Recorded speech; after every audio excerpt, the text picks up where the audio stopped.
할렐루야. 이 저녁에도 천국을 향해 힘차게 달려가시길 바랍니다. 오늘은 우리가 예레미야 6번째 시간으로 진심으로 돌아오라 라는 제목으로 같이 말씀을 나누도록 하겠습니다. 하나님은 사람을 외모로 보지 않으십니다. 사람은 사람을 외모로 보지만 하나님은 그 외모가 아니라 그 사람의 중심을 보시고 그 마음과 생각과 뜻을 감찰하시는 분이라 그러셨어요. 그래서 사도 바울은 갈라디아서 6장 7절에 스스로 속이지 말라. 하나님은 업신여김을 받지 아니하시나니 사람이 무엇으로 심든지 그대로 거두리라 하셨어요. 하나님은 속지 않으신다는 거예요.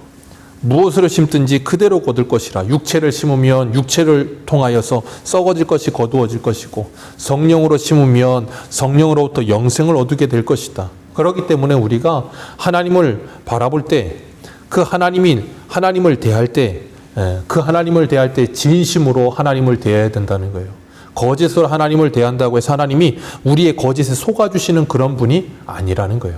사람은 얼마든지 속일 수 있습니다. 그래서 우리나라 옛말에도 10길 물 속은 알아도 한 길 사람 속은 모른다 그래요. 그만큼 사람들이 다른 사람을 잘 속일 수 있고 그 마음을 잘 알 수 없기 때문에 그렇죠. 그런데 하나님은 절대 속지 않으세요. 그래서 우리가 사람과 사람과의 관계에서도 진심과 진심이 만나면 참 좋습니다. 기뻐요. 편안합니다. 그런데 진심과 진심이 만나지 않고 그 속을 알 수 없는 사람을 만나면 불편해요. 불편하고 뭔가 모르게 자연스럽지가 않아요. 왜 그런가 하면 진심을 드러내지 않기 때문에 그런 거예요. 그래서 사람은 항상 진심을 드러낼 때 그 사람과 내가 가까워지고 통할 수가 있는 거예요. 그건 하나님과 우리와의 관계도 마찬가지예요. 우리가 하나님을 진심으로 대하지 않고 거짓으로 대할 때 절대 하나님과 가까워질 수 없어요. 왜냐하면 거짓의 아비는 누구예요? 요한복음 8장에 주님 뭐라 그러셨어요? 사단. 거짓의 아비는 사단이에요. 우리가 거짓으로 무엇을 대할 땐 그것이 사단의 종로로 타며 살아가게 되는 것이기 때문에 절대 진리의 영이신 성령과 우리가 함께할 수 없는 거예요. 그렇기 때문에 우리가 우리의 마음이 어떠한 상태인지를 늘 점검함이 늘 필요해요. 예레미야는 예레미야 17장 9절에 이렇게 표현해요. 만물보다 거짓되고 부패한 것이 사람의 마음이라. 누가 이를 알리오마는 그런 표현을 써요. 만물보다 거짓되고 심히 부패한 게 사람의 마음이래요. 그런데 하나님은 그 심장을 살피고 폐부를 시험하여 그 행위와 행실대로 보응하시는 하나님이라. 거짓되고 만물보다 거짓되고 심히 부패한 마음이지만 하나님은 다 알고 계신다는 거예요. 그렇기 때문에 우리가 잊지 말아야 될 것, 우리가 더럽고 우리가 깨끗하고 그건 어디에 달려 있어요? 우리의 속의 마음에 달려 있는 거지 우리의 외적인 눈에 보여지는 것에 따라 그 사람이 더럽고 깨끗한 건 아니에요. 그래서 주님께서도 우리에게 말씀하셨어요. 사람을 더럽게 하는 건 밖에서 들어가는 것이나 밖에 있는 것이 아니라 뭐라고요? 그 사람 안에 있는, 그 마음 안에 있는 것이 사람을 진짜 더럽게 하는 것이다. 진짜 그것을 추하게 하는 것이다. 그렇게 말씀하셨어요. 그래서 하나님께서는 우리를 구원하실 때 어떻게 구원하시는가? 에스겔 36장을 한번 보겠습니다. 에스겔 36장 한번 펴보세요. 25절입니다.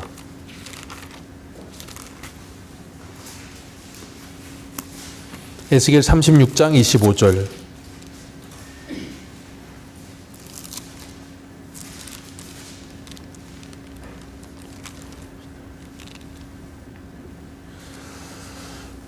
(36장) 25절부터 28절까지 우리 읽겠습니다. 시작.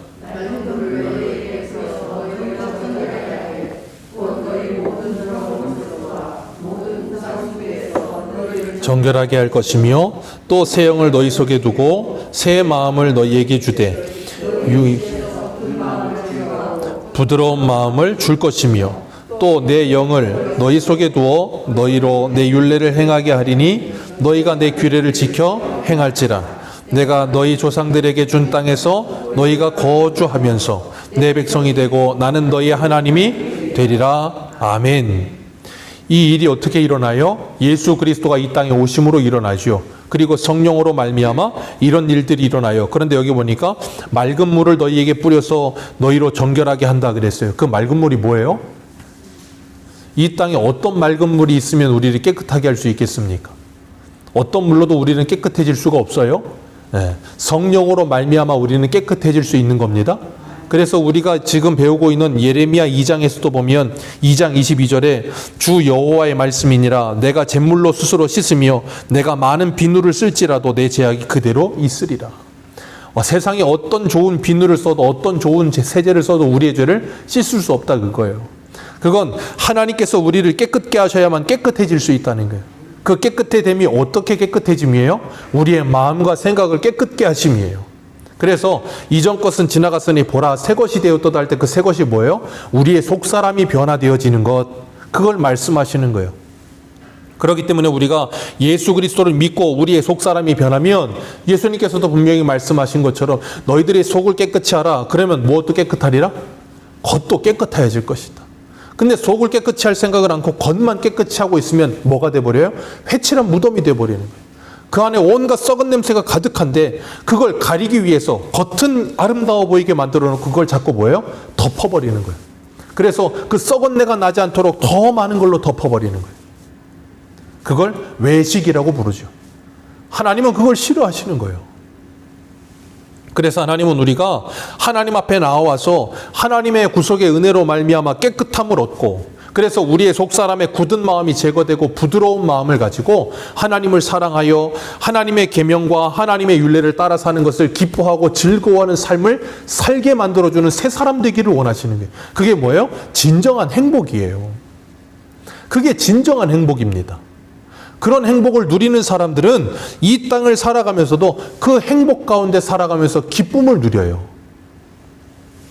어린아이들이 이가 잘 썩잖아요. 이가 썩으면 보통 4살인가 5살 넘지 않으면 일반 치과에서는 아이들 잘 안 받아줍니다. 왜냐하면 치과 의사들이 귀찮아요. 애들이 하도 울어대니까 그거 달래다 보면 진을 다 빼고 그러니까 일반 치과에서 안 받아줘요. 그래서 어린이 치과 갑니다. 어린이 치과 가면 제일 먼저 있는 게 애들 누우면 이 위에 뭐 있는 줄 아세요? 네.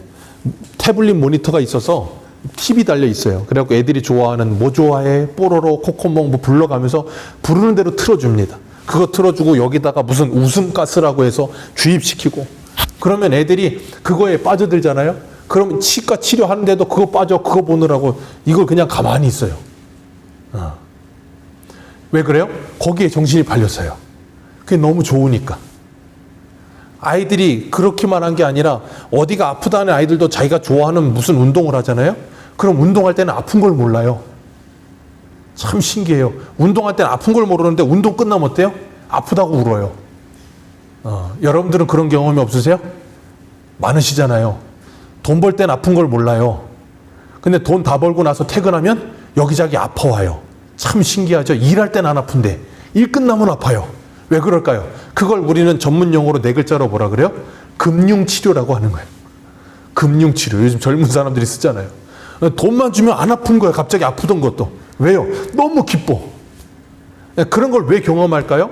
우리가 이 땅을 살아가면서 성도가 내가 하나님으로 말미암아 구원의 감격과 기쁨이 있으면 내 주변의 환경과 상황이 어떠하든지 그 주변과 상황과 환경을 뭐 하는 거예요?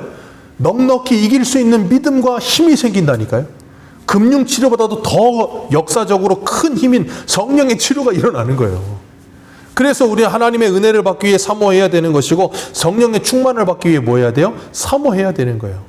그럴 때 하나님께서 우리를 깨끗게 하시며 부드러운 마음 주셔서 우리 안에 은혜를 주시고 그 은혜로 말미암아 내가 내 현실을 넉넉히 이길 수 있는 거예요. 그 현실이 사라지지 않습니다. 그러나 그 현실을 이길 수 있게 하십니다. 그게 바로 성령의 능력이라고 하는 거예요. 그래서 우리가 그 하나님의 은혜를 누리게 될 때 성도는 이 세상을 살아가면서 하나님의 자녀답게 힘있게 살 수 있어요. 그래서 하나님께서 뭐 하세요? 우리 안에 굳은 마음 제거하시고 부드러운 마음 주시며 그 말씀을 사모하고 그 말씀을 즐거워하게 하셔서 우리 속사람을 바꿔놓으셔서 하나님을 뭐하게 만드셨어요? 사랑하게 만드신 거예요. 그러니까 하나님은 우리에게 요구하시는 게 뭐예요? 하나밖에 없어요. 우리의 마음입니다. 너희들의 보물이 있는 곳에 너희들의 마음이 있는 곳에 너희들이 뭐가 있다고요? 보물도 있는 거예요. 그러니까 하나님이 우리의 보물 되시면 우리의 마음은 어디로 가 있어요? 하나님께만 가 있는 거예요. 그런데 그렇지 않으면 우리의 마음은 자꾸 콩밭에만 가 있는 거예요. 왜? 하나님이 내 보물이 아니니까. 하나님을 사랑하지 않으니까. 다른 무엇을 사랑하니까. 지금 오늘 본문에 이스라엘이 그래요. 하나님이 그들의 보물이 아니야. 하나님을 사랑하지도 않아. 그러니까 그들의 보물과 그들의 사랑이 있는 곳으로 그들의 마음은 이미 가 있어. 그런 상태에서 몸만 하나님께 와 있는 거, 그럼 하나님이 그걸 기뻐하시겠어요? 기뻐하시지 않는다니까요. 그래서 오늘 본문 하나님께서 이 3장 1절에 뭐라 그러십니까? 이 결혼한 아내가 남편에게 쫓겨나서 다른 남자에게 시집 갔다가 다시 돌아오면 남편이 그를 받아주겠느냐? 그렇게 말씀하세요. 신명기 24장의 율법의 말씀을 가지고 말씀하시는 거예요. 그건 하나님께 가증한 것이라, 그러니 그렇게 하지 말라라고 하나님이 말씀하셨거든요. 그런 것처럼 너희가 많은 무리와 행음하고도 내게로 돌아오려느냐? 그 말은 지금 이스라엘이 어떤 상태로 있는 거예요? 하나님께 돌아오려는 거예요. 잘 보세요.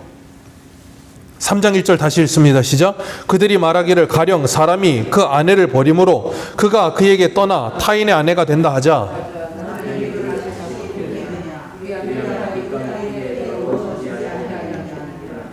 내가 많은 무리와 행음하고도 내게 돌아오려느냐? 여호와의 말씀이니라.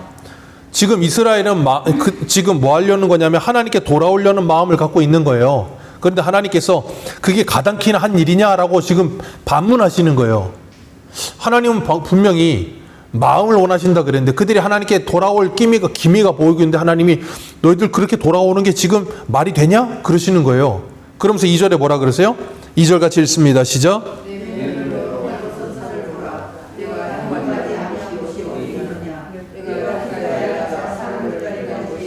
광야에 있는 아라밧 사람 같아서 음행과 행악으로 이 땅을 더럽혔도다. 너희들 눈을 들어서 이 헐벗은 산을 봐라. 내가 행음하지 아니한 것이 있느냐. 온 이스라엘 산이란 산은 전부 다 들어가서 거기서 뭐 했다는 거예요? 행음했다는 거예요. 쉽게 말하면 우상 숭배했다는 거예요. 그러니까 동서고금을 막론하고 항상 우상 숭배는 어디서 해요? 산에서 합니다. 산에 들어갔어요. 무당도 산에 가서 하고요. 저 대구인가 어디에도 그 용안산이 있다면서요. 팔공산? 그 용안산이 있대요. 거기 가면 전기를 잘 받아. 산에 전기가 있고. 그래서 협곡으로 산세가 좋으면 뭐도 잘 받아요? 기도빨도 잘 받고. 그러니까 물도 어떤 물? 수돗물 말고 정한수. 예스겔 28장에 그 정결한 물로 그러는 것처럼 정한수 따다가 이렇게 해놓고 달 밝은 밤에 한밤에 그 산에 들어가서 지리산 쪽은 안 가겠죠. 반달곰 있으니까. 그런 산에 들어가서 뭘 해요? 영험하게 기도하는 거예요. 무당도 들어가서 영험하게 기도하고 용궁사 계시는 분들도 영험하게 기도를 하시고 뭐 전부 다 산에 올라가서 기도해. 왜 기도합니까? 자기 신을 달래는 거예요. 그러면서 뭐 하려고요? 자기 소원 이루려고. 그걸 뭐라 그래요? 우상 숭배. 이스라엘 백성들도 그러고 있었다니까요. 산에 들어가서 전기를 받으면서 기도하는 거예요. 달 밝은 밤에. 뭘 기도합니까? 산세가 좋으니 기도발을 잘 받고 뭘 흔들어 뽑으면 뭐가 될 것 같고. 지금 이스라엘이 그래가지고 산이 어떻다고요? 헐벗었다니까. 산이 헐벗었다는 게 뭐예요? 나무가 없어. 왜? 죄다 뽑아서. 왜 쓸데없는 나무를 뽑습니까? 나를 뽑아야지. 그런 우상 숭배를 마치 뭐라고 표현하시면 영적인 간음이라 그렇게 표현하시는 거예요. 그러면서 하나님께서 그들이 그 우상 숭배가 가득함으로 말미암아 3절에 뭐라 그러세요? 단비를 그치고 늦은 비를 내리지 아니하신다. 그러면 하나님께서 이른 비와 늦은 비를 주시겠다고 분명히 신명기에 말씀하셨고 너희가 나를 잊지 않고 기억하면 내가 너희들에게 하늘의 복을 주신다고 하셨는데 그 하늘의 복이 딱 그쳤어. 그러면 뭘 생각해야 됩니까? 아, 하나님이 노하셨구나. 내가 뭔가를 잘못했구나. 그걸 깨달아야 되는데 그걸 깨닫지를 못하는 거예요. 왜? 우리 지난주에 봤잖아요. 예레미야 2장 30절에 내가 너희 자녀들을 때린 것이 무익함은 그들이 징계를 받지 아니함이라. 징계를 내려도 징계를 받지도 않아. 이게 징계라고 생각하지도 않아. 그러니까 옛날 사람들이 신앙적으로 더 뛰어나다니까. 오늘날의 사람들은 신앙적으로 영적으로 굉장히 둔감해요. 옛날 사람들은 오히려 영적으로 더 민감했습니다. 오늘날에 우리는 여름에 이 장마가 오고 태풍이 치고 천둥 번개가 치면 우리는 뭐라 그래요? 저기압과 고기압이 만나서 뭐 어떻게 돼요? 뭐 저쪽에 북풍이 올라오는 따뜻한 바람에 의하여 바다에서 더 태평이 세력을 얻어서 일기예보 같죠? 그러면서 이리 와서 장마를 쏟아붓고 태풍이 불고 뭐 번개가 친다. 옛날 사람들은 뭐라 그랬어요? 하나님을 믿지 않는 옛날 사람들도 그냥 그런 일이 있으면 뭐라고 불렀냐면 하늘이 노하셨다라는 표현을 썼다니까요. 근데 오늘날의 사람들은 하늘이 노하셨다는 말은 일도 하지 않아요. 그냥 자연이 그렇고 과학이 그렇고, 그러니까 자연 만물, 그 과학과 자연이 발달하면 발달할수록 뭐예요? 하나님과 점점 멀어져. 신전의식이라는 게 점점 사라져가는 거예요. 그러니까 뭐가 사라져요? 회개하고 싶은 마음이 점점 사라지는 거예요. 두려운 마음도 없어요. 그것을 두렵다고 생각하지도 않고 자신들의 죄를 죄라고도 생각하지도 않고 하나님의 징계를 징계라고 받아들이지도 않아. 그래서 하나님께서 그렇게 뻔뻔스러운 그들을 향해 뭐라 그러세요? 3절에 창녀의 낯을 가졌다. 수치와 부끄러움을 모르는 창녀의 낯을 가졌다. 그렇게 부르세요. 누가요? 이스라엘이. 도무지 부끄러운 줄 모르는 거예요. 죄를 지어도. 자기가 그것이 죄라고 생각지도 못하는 거예요. 그러니 그런 그들에게 하나님께서 지금 뭐하고 계시는 거예요? 하나님의 말씀을 계속해서 전하고 계시는 거예요. 그럼 생각해 보세요. 하나님의 말씀을 계속해서 전하는데 그들은 하나님의 말씀을 듣지도 않고 징계도 받지도 않고 그 말씀을 들으면서도 수치스러움을 느끼지도 못하고 자기의 죄라는 것을 인정하지도 못하는 그들에게 하나님께서 그 말씀을 계속 전하라는 거예요. 답답하지 않겠습니까? 아니 그 말씀을 듣고 돌이켜 회개하면서 막 통회자복하고 그런다고 한다면 말씀 전하는 재미가 있을 텐데 그게 아니야. 아무리 전해도 소기의 경일기야. 벽이 되고 말하는 게 차라리 나을 것 같아. 아무런 반응도 없고 아무런 돌이킴도 없고 아무런 회개함도 없고 아무런 그 심령의 찔림도 없어. 그런데도 하나님은 그들에게 하나님의 말씀을 전하라고 하시는 거예요. 왜요? 때를 얻든지 못 얻든지 그들이 듣든지 아니 듣든지 너는 뭐하라? 전하라. 왜요? 하나님의 심판의 때에 너희들에게 하나님의 선지자가 있었던 걸 알게 하려 하노라. 그래서 그들로 하여금 핑계치 못하게 하려 하심이라. 하나님께서 그렇게 하나님의 말씀을 전하라라고 말씀하시는 거예요. 그러니 오늘 우리들은 이 세상을 향해 하나님의 말씀을 전하는 일을 쉬지 말아야 될 줄로 믿습니다. 세상은 듣지 않는다니까요. 세상만 안 들으면 좋은데 우리도 안 들을 수도 있다니까요. 그런데도 하나님은 끊임없이 그것을 전하라라고 말씀하고 계시는 거예요. 오히려 이스라엘은 하나님께서 그들에게 자비와 은혜와 긍휼을 베푸시는 하나님이라는 걸 알고 하나님을 이용하려고 들어요. 사람은 참 간사해서, 사단은 굉장히 간사하고 영약하거든요. 그 사단에게 붙들린 사람은 참 간사하고 영악해서 하나님을 이용하려고 듭니다. 사람도 이용하려고 들어요. 호의가 계속되면 뭐가 된다고요? 권리인 줄 알아. 하나님의 호의를 권리로 생각해. 그리고 그것은 마땅히 있어야 될 것이라고 생각하는 지식을 가져요.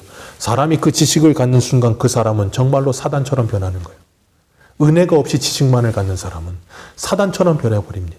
그리고 나면 회개할 기회를 찾지를 못해요. 왜? 찔리질 않아. 마음에. 그러니까 하나님을 어떻게 생각하냐면 신앙을 공식처럼 생각해서 내가 무엇인가 이렇게 인풋하면 하나님은 그것에 당연히 아웃풋해야 되는 분으로 아는 거예요. 내가 이렇게 하기만 하면, 내가 이렇게 액션을 취하기만 하면 하나님은 이렇게 내게 뭔가를 주셔야 되는 분이라고 생각하는 거예요. 그러니까 하나님과 나의 관계를 뭐로 생각해요? 비즈니스로. 하나님과 나와의 관계를 사랑의 관계로 생각을 1도 하지 않아. 그냥 비즈니스예요, 비즈니스. 그러면서 그런 것을 전혀 부끄러워하지도 않아. 그래서 4절과 5절 같이 한번 볼까요? 4절과 5절입니다. 시작. 내가 이제부터는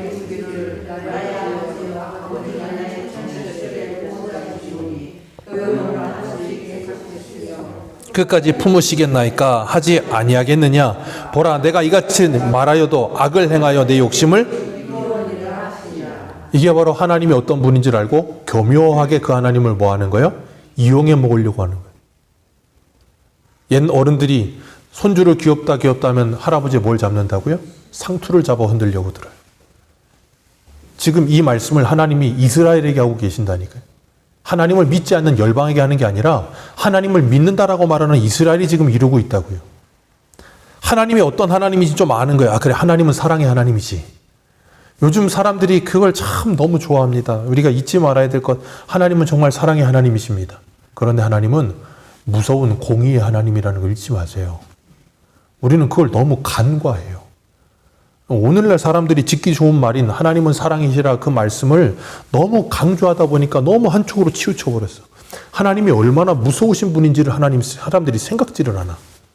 하나님은 무서우신 하나님이십니다. 하나님은 공의에 있어서, 죄에 있어서는 호리도 남김없이 다 갚으시는 하나님이세요. 하나님은 우리의 죄를 하나도 남기지 않으신다니까요. 그걸 다 태워버리신다니. 그걸 다 없애기 전에 하나님은 용서는 없어요. 하나님은 그렇게 공의로운 하나님이라는 것에 대한 분명한 자각과 함께 두렵고 떨림이 있어야 되는 거예요, 하나님 앞에. 그런데 이스라엘은 그 하나님을 두려워하질 않아. 하나님을 너무 가볍게 생각해. 그러니까 죄 짓는 것도 너무 가볍게 생각해. 하나님을 그냥 사랑의 하나님, 자비의 하나님, 긍휼의 하나님, 그런 하나님이라고 착각을 해.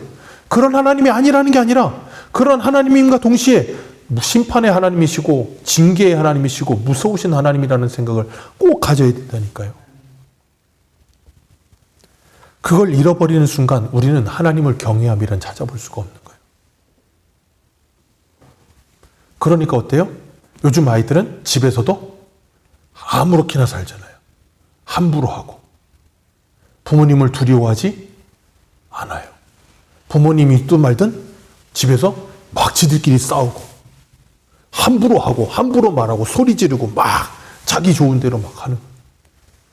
부모님을 두려워하지 않으니까. 그러니까 학교 가서도 선생님이 뭐 휴대폰을 뺏었대나? 그랬더니 부모가 와서 수업 중에 달려들어가지고 왜 내 자식이 휴대폰을 뺐냐고. 고등학교 여자애는 선생님 보고 나도 우리 집에선 귀한 딸이에요. 선생님 왜 그렇게 하십니까? 그러면서 동영상이 떴더라고요. 정말 그걸 보면 정말 뚜껑이 열려서 죽어버릴 것 같아요. 화가 나서. 왜 저런 아이들을 왜 그럴까요? 두려운 게 없는 거예요. 무서운 게 없어요. 그게 얼마나 무서운 건지 몰라요. 그러니 그 아이들이 자라면 사회에 나가서 어떻게 되겠습니까? 무서운 게 없는 거예요. 그러니까 이 오늘날의 교육 방식이, 이거 말하면 또 뚜껑이 열리니까 안 되는데 어쨌든. 그러니까 우리가 하나님의 말씀대로 교육해야지 자꾸 쓰잘데기 없이 무슨 이상한 유럽에서 가져오고 미국에서 가지고 와서 뭐 거기 전부 인본주의예요. 그걸 가지고 들어와서 여기서 그냥 금방 거기서 하면 다 좋은 건 줄 알고 따라하려고 하더니 이제는 우리가 거기보다 더 선진국이에요. 경제적으로 이제. 그럼 우리가 선진국답게 모든 걸 잘 만들어 가야 되는데 그런 거를 찾아보기가 힘들어서 참 안타까운데 이스라엘이 지금 그런 거예요. 하나님을 이용해 먹으려고 들어요. 하나님 잘못했다고 하면 하나님은 나의 아버지 아니십니까? 내 청년 때 내 보호자 아니십니까? 하나님은 노여움을 한없이 계속하시는 그런 분 아니지 않습니까? 하나님 이렇게 끝까지 노여워하실 겁니까? 하나님 저 죽이실 거예요? 아니잖아요. 하나님 용서해 주세요. 그러고 지금 하나님께 달려온다는 거예요. 근데 하나님께서 뭐라 그러시냐면 1절에 너희들이 그렇게 내게 돌아오는 게 그게 지금 옳으냐? 그러시는 거예요. 왜 그런 말씀을 하실까요? 이유는 하나예요. 이들이 지금 하나님께 돌아오긴 돌아오는데 어떻게 돌아와요? 마음이 없이 돌아오는 거예요. 그냥 와서 이 어려움만 해결할 수 있으면 된다라는 생각을 가지고 하나님께 돌아가서 잘못했다고만 하나님은 알아서 용서해 주시는 분이야? 아니요. 하나님은 절대 그렇게 용서 안 하십니다. 하나님은 우리가 우리의 죄를 정말로 통해 자복하며 심령이 가난한 자 되어 하나님께 애통하면서 회개하고 부르짖을 때 하나님께서 그때 우리를 뭐 하시냐면 용서하시는 거예요. 그래서 그 회개라고 하는 건 우리가 할 수가 없는 거예요. 우리 예레미야 애가 한번 볼까요? 예레미야 애가 한번 펴보세요. 예레미야 애가 5장 한번 펴보십시오.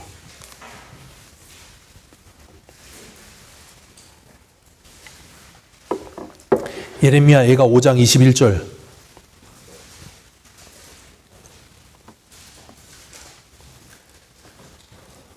예레미야 애가 5장 21절입니다. 같이 읽습니다. 시작. 여호와여 우리를 주께로 돌이키소서. 그리하시면 우리가 주께로 돌아가겠사오니 우리의 날들을 다시 새롭게 하사 옛적 같게 하옵소서. 아멘. 여기 예레미야가 참 재밌는 표현을 써요. 여호와여 우리를 주께로 돌이키소서. 그리하면 우리가 주께로 돌아가겠사오니. 이게 무슨 말도 안 되는 소리입니까? 하나님께 돌아가면 되죠. 근데 예레미야는 하나님한테 부탁을 해요. 하나님 나를 돌이켜 주옵소서라고 부탁을 해요. 왜요? 하나님이 돌이켜 주시지 않으면 진짜 돌이킬 수가 없어요. 내가 돌이키는 신용은 할 수 있습니다. 그런데 돌이키는 신용만 하는 거지 진짜 돌이켜지지가 않는다고요. 죄를 진짜 죄라고 심각하게 인정하지를 못한다고요. 성령께서 열어주셔서 이 죄가 내가 지고 있는 죄가 얼마나 무서운 죄인지를 정말로 깨닫게 하실 때 그때 그 죄에서 돌이키는 게 일어나요. 그걸 회개라고 부르지 그냥 내가 머리로만 알아서 이거 내가 잘못한 거야. 그래 잘못했으니까. 그건 반성이지 회개가 아니라니까요. 우리는 자꾸 반성을 회개라고 착각을 해. 그래서 우리 한 군데만 더 읽습니다. 이사야 6장을 한번 보세요. 이사야 6장.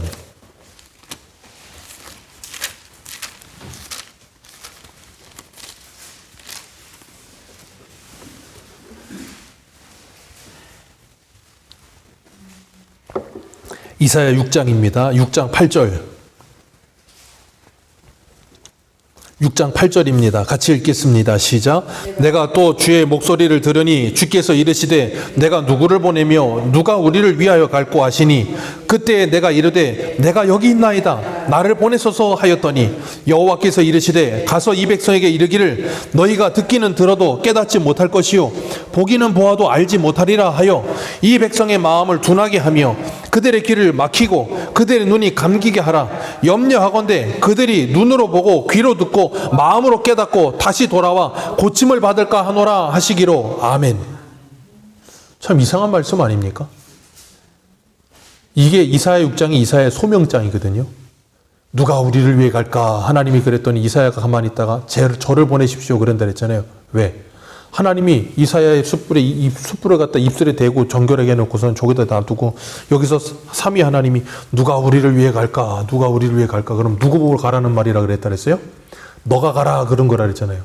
그래서 이사야가 나를 보내십시오 그랬더니 하나님이 너 가서 뭐 하래요? 이 백성이 듣기는 들어도 깨닫지 못하며 보기는 보아도 알지 못하리라. 그러니 그들에게 하나님의 말씀을 뭐하라? 전하라. 아니 생각해 보세요. 듣기는 들어도 깨닫지 못하고 보기는 보아도 알지 못하는 그들에게 하나님의 말씀을 전해요? 그럼 답답하지 않습니까?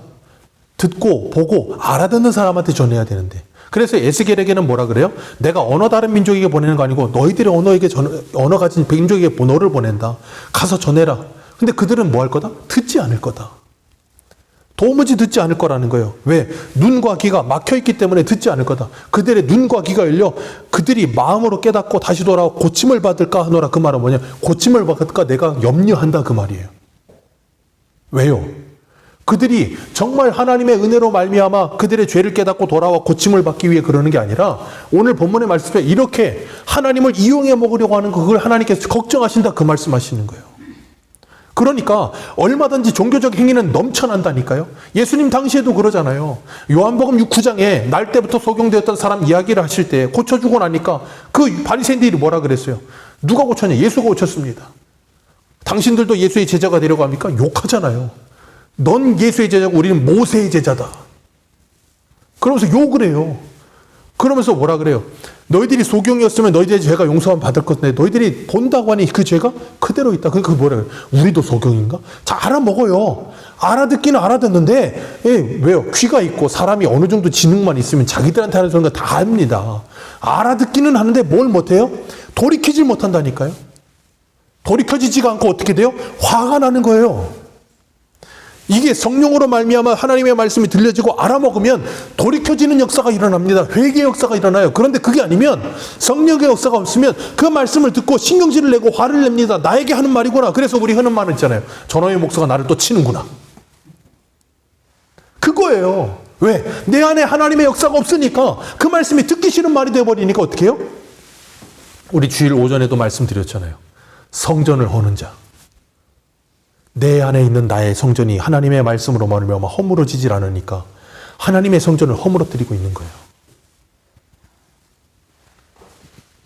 그래서 그건 하나님이 나를 돌이켜주시지 않으면 안 돼요. 그래서 우리는 뭐예요? 예레미야처럼 기도하는 거예요. 하나님, 나에게 은혜를 베풀어 주옵소서. 나에게 회개의 영을 불어넣어 주시고 하나님의 진리의 말씀을 정말로 깨닫는 은혜를 주셔서 이 말씀으로 말미암아 내 죄가 보여지며 애통하는 마음을 가지고 하나님께 엎드리게 해 주옵소서라고 기도하는 거예요. 왜? 그 마음이 내게 지금 불어넣어지지가 않아. 그런데 그래야 된다는 걸 알아. 그러니까 뭐예요? 내가 할 수 없기에 하나님께 기도로 부탁하는 거예요. 그럼 하나님 어떻게 하신다고요? 긍휼히 여기사 하나님께서 내게 은혜를 부으셔서 그런 하나님의 마음을 갖게 하신다니까요. 그러지 않으면 우리는 자꾸 입으로만 반성만 해요. 그러니까 그 삶의 변화가 일어나질 않는 거예요. 그래서 하나님께서는 뭐라 그러세요? 오늘 본문으로 돌아와 보시면 너희들이 내게 와서 이렇게 하는 것이 5절 말씀에 보라 이같이 말하여도 악을 행하여 내 욕심을 이루었느니라. 하나님께 돌아왔다 말을 하면서 하나님은 내 아버지시라 말을 하고 노여움을 계속하시겠습니까? 하나님 용서해 주세요. 그래 하나님 용서해 줬구나. 그리고 뭐예요? 온갖 악을 행해요. 그게 예레미야 7장이에요. 우리 예레미야 7장도 한번 가봅니다. 오늘 조금 많이 찾는데 예레미야 7장 8절 7장 8절 같이 읽습니다. 시작. 보라 너희가 무익한 거짓말에 의존하는도다. 너희가 도둑질하며 살인하며 간음하며 거짓 맹세하며 바알에게 분향하며 너희가 알지 못하는 다른 신들을 따르면서 내 이름으로 일컬음을 받는 이 집에 들어와서 내 앞에 서서 말하기를 우리가 구원을 얻었나이다 하느냐. 이는 이 모든 가증한 일을 거기까지 말씀입니다.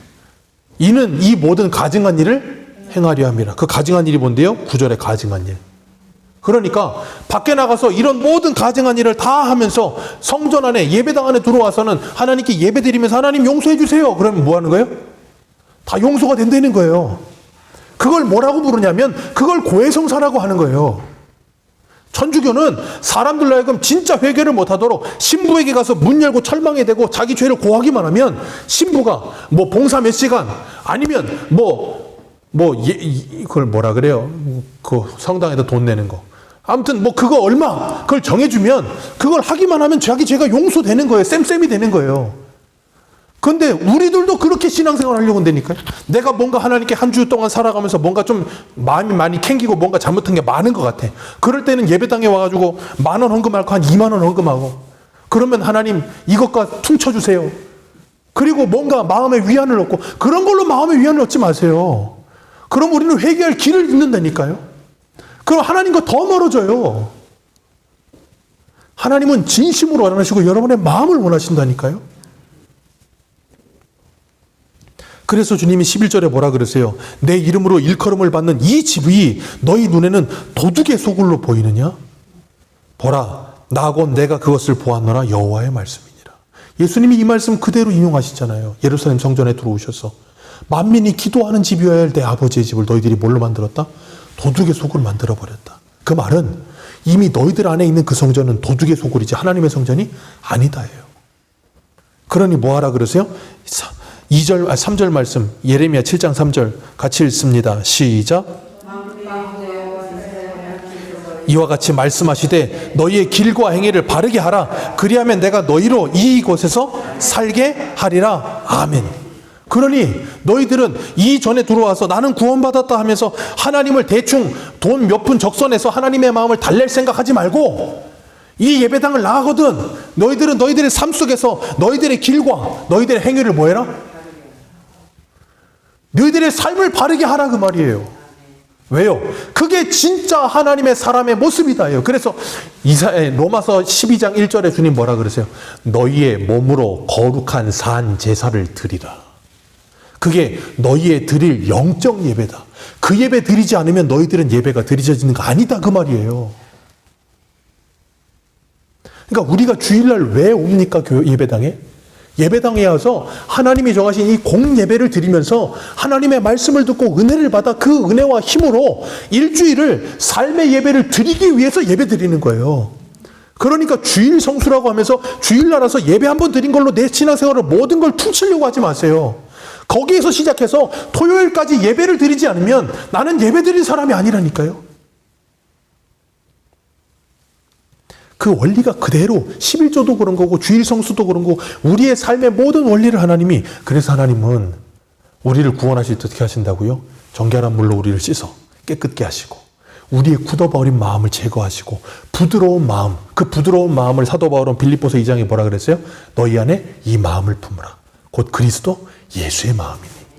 그 마음을 품고 하나님을 사랑하고 정말 이웃을 사랑하면서 이 세상에서 그 어디나 하늘나라를 살아라 그러시는 거예요. 그게 성도가 받은 진짜 복이다를 가르치시는 거예요. 그래서 성도는 이 땅에서 내가 뭘 더 많이 배우고 덜 배우고 돈을 많이 갖고 덜 갖고 건강을 많이 갖고 덜 갖고가 문제가 아니고 하나님의 은혜 가운데서 예수 그리스도 안에서 내가 그 놀라운 진리를 알아서 성령 안에서 내가 그 진리를 알아서 이 땅에서 하나님의 마음을 품고 하나님과 동행하면서 모든 사람을 대할 때 죽게 하듯 하며 이 땅에서 천국을 살기를 원하시는 거예요, 우리들이. 그게 진짜 행복이에요. 하나님은 우리가 그런 행복한 하나님의 자녀로 이 땅을 살기를 원하시지 지옥을 살기를 원하지 않으신다고요. 세상에 어떤 부모가 자녀가 지옥 같은 삶을 사는 걸 좋아하겠어요. 하나님은 우리가 진짜 행복해지기를 원하시는 거예요. 그런데 이스라엘은 그럴 마음이 1도 없어. 그럴 마음이 1도 없어. 왜요? 하나님이 그런 말을 아무리 해도 그게 들리질 않아. 이미 그들의 마음에는 하나님이 아니라 다른 게 자리 잡고 있어서. 그러다 보니까 오늘 7절에 뭐라 그러세요? 7절 같이 한번 읽어봅니다. 시작. 그가 이 모든 말을 행한 후에 내가 말하기를 아직도 내게 돌아오지 아니하였고 그 반역한 자매 유다는 그것을 보았느니라. 그러니까 이 그가 누구냐면 북이스라엘이에요. 북이스라엘 돌아와라 그랬더니 그들이 뭐 한다 그랬다고요? 내가 아버지께 돌아가리라. 아버지는 나의 아버지여 청년의 보호자시라. 이런 말 유창하게 이불은 쫙 해놓고 하나님께 뭐 하진 않아요? 돌아가진 않아. 그리고 그걸 그 옆에 있던 자매인 유다가 뭐 했다고요? 다 봤다고요. 그리고 베드로가 예수님을 따라가면서 그 일의 결국을 보려고 갔던 것처럼 남유다는 북이스라엘의 그 결국을 봤어요. 그래서 그 결국이 뭐예요? 8절에 하나님께서 이혼 증서를 써가지고 쫓아내버린 거예요. 그게 뭐예요? BC 722년에 북이스라엘이 아수르에서 멸망당한 거예요. 그게 하나님이 이혼 증서 줘서 쫓아버렸다는 말씀을 하시는 거예요. 그걸 남유다가 다 봤단 말이에요. 히스기야 왕 때, 13대 왕 때. 요시아는 16대 왕이에요. 그러니까 히스기야 때부터 해서 므낫세, 15대가 뭐예요? 아몬, 그 다음에 요시아 때까지 4명의 왕이 지나오면서 그걸 보고도 그들은 뭐예요? 히스기야 때 잠깐 바짝하고 또 우상숭배로 빠져드는 거예요. 그리고 요시아 때 와서 요시아가 하나님의 말씀을 깨닫고 옷을 찢고 회개하면서 나라가 모두 다 종교개혁이 일어나도록 우리 6월절 지키자 하고 종교개혁하자 그랬는데 문제는 요시아는 하나님의 은혜를 받아서 돌이키고 싶었는데 백성들은 그 말에 콧방귀도 끼질 않는 거예요. 왕이 강제로 시키니까 어쩔 수 없이 하는 것처럼 보이지만 6절 보세요. 6절 같이 읽습니다. 시작. 요시아 왕 때에 여호와께서 또 내게 이르시되 너는 바역한 이스라엘이 행한 바를 보았느냐? 그가 높은 산에 오르며 모든 푸른 나무 아래 가서 거기서 행음하였도다. 그 모습을 그대로 이스라엘도 따라하는 거예요. 그러니 요시아가 얼마나 가슴이 아팠겠어요. 예레미야가 그 모습을 보면서 얼마나 가슴이 아팠겠어요. 왜?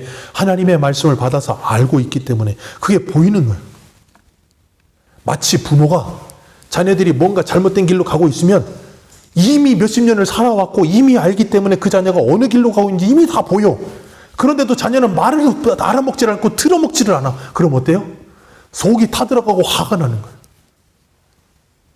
마치 지금 하나님의 심정이, 그리고 그 하나님의 심정을 받은 예레미야의 심정이 그런 거예요.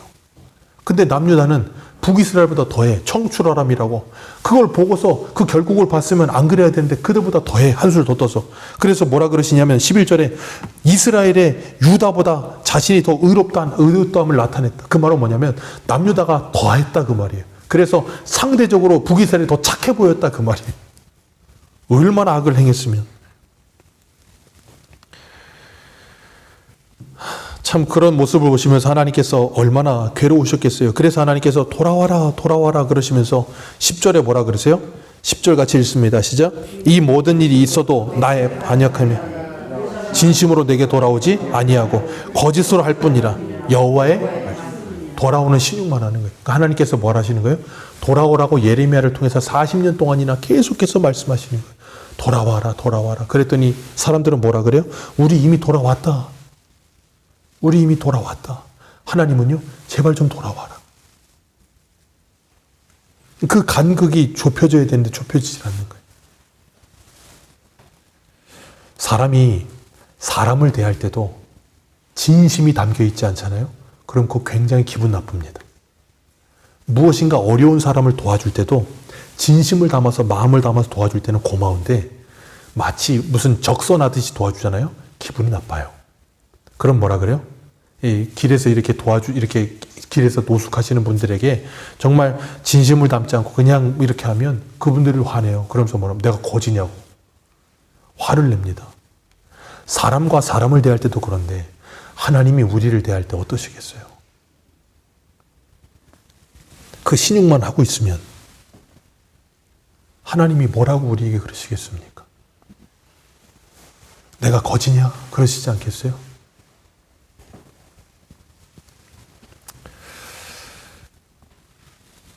하나님께서는 이런 이스라엘을 향해서 끊임없이 계속해서 포기하지 않으시고 계속해서 말씀하세요.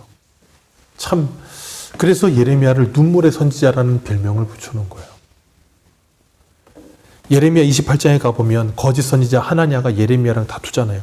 멍에를 끌러가지고 깨트려 버려요. 이 멍에 없다. 2년 있으면 하나님이 바벨론에서 우리를 다시 돌아오게 하실 거다. 그러면서 빼앗겼던 거 뭐든 다 하나님이 다 찾아줄 거다. 얼마나 듣기 좋습니까? 지금 나라가 기울었고 다니엘 끌려갔고 1차로 끌려가면서 물건도 빼앗겼고 그런데 선지자라고 하는 사람이 나타나가지고 2년만 있으면 하나님이 다 원상복구시켜주고 다 회복시켜줄 거다. 얼마나 기뻐요. 근데 예레미야는 뭐라 그래요? 너희들은 다 망할 거다. 가서 2년이 아니고 70년 동안 포로로 살 거다. 여러분 같으면 누구 말을 듣겠어요? 누구도 예레미야의 말을 들을 사람은 없을걸요. 다 하나님의 말 듣고 싶지. 2년만 있으면 그걸 희망 고문이라고 하는 거예요. 그렇게 사람들을 괴롭게 만들어요. 그러면서 사람들이 평안하다 평안하다 거짓말로 사람들을 속여. 마치 병에 걸린 사람 고쳐주진 않고 진통제만 먹여주듯이.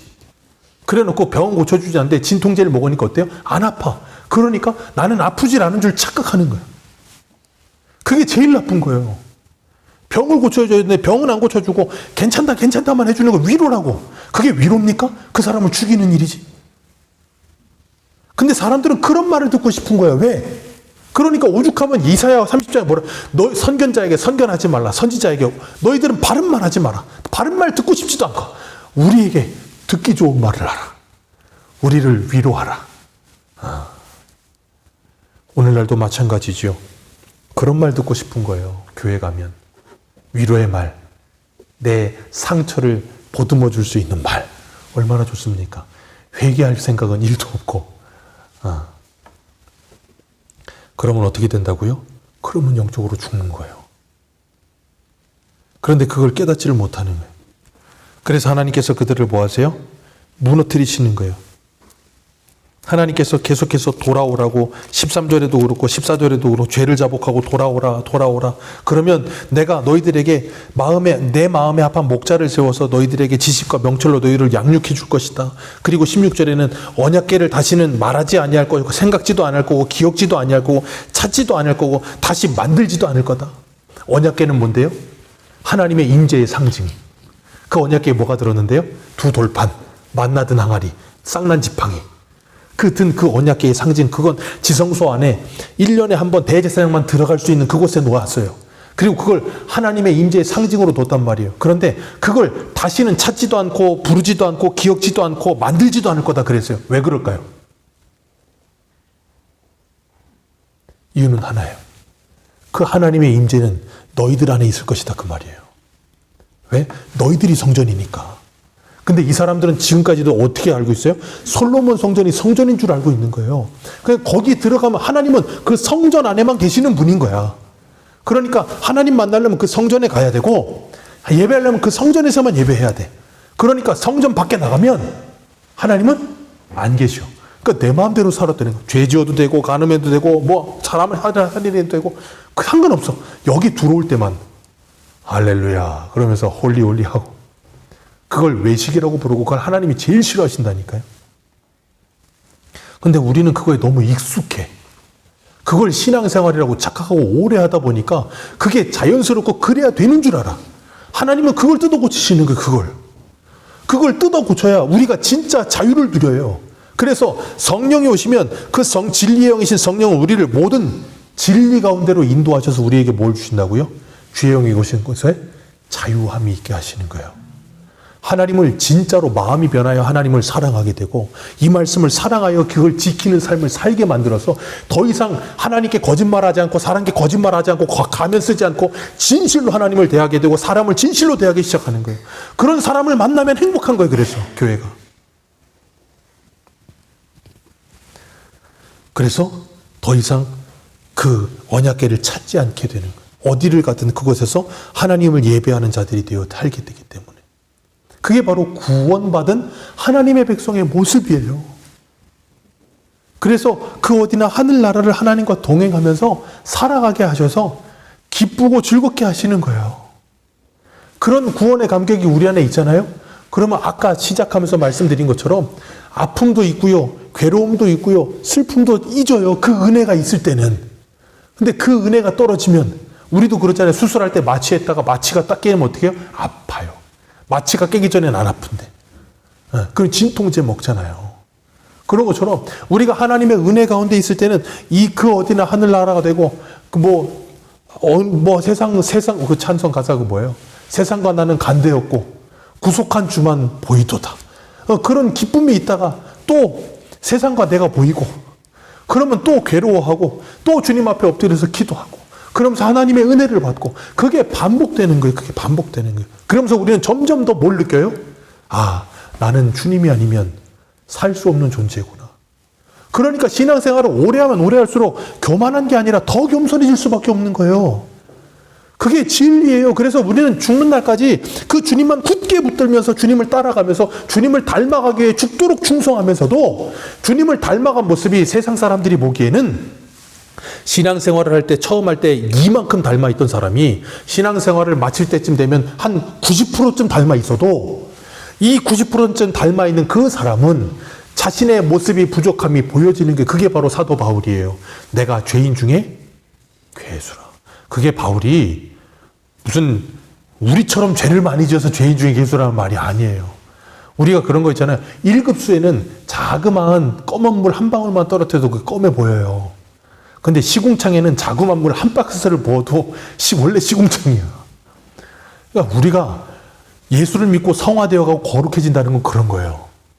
더욱더 아름다운 모습으로 변화되어가고 주님을 닮아가도 아주 작은 죄에도 우리가 그 죄가 크게 보이기 시작하는 거예요. 그러면서 나는 주님 아니면 나는 살 수 없는 존재라는 게 확실하게 더 깨달아지는 거예요. 그 주님만 찬송하며 주님 앞에 나아가게 되는 거예요. 그래서 하나님께서 오늘 17절 같이 읽습니다. 17절입니다. 시작.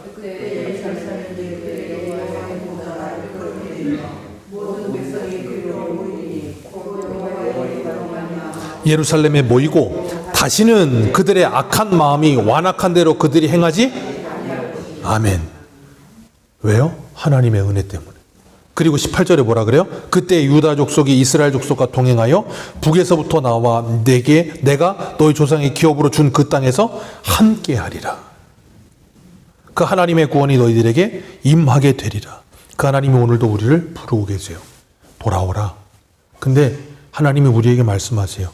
돌아오려거든 진심으로 돌아와라. 하나님은 언제나 저와 여러분에게 진심이십니다. 그 진심이신 하나님께 여러분도 진심으로 다가가시고 그 진심을 받아 우리를 대하는 모든 사람들에게 진심으로 그들을 대하며 정말 그 어디를 가나 하나님의 나라를 살아가는 복된 하나님의 사람들, 성령의 사람들, 말씀의 사람들 되시기를 축복합니다. 기도하겠습니다.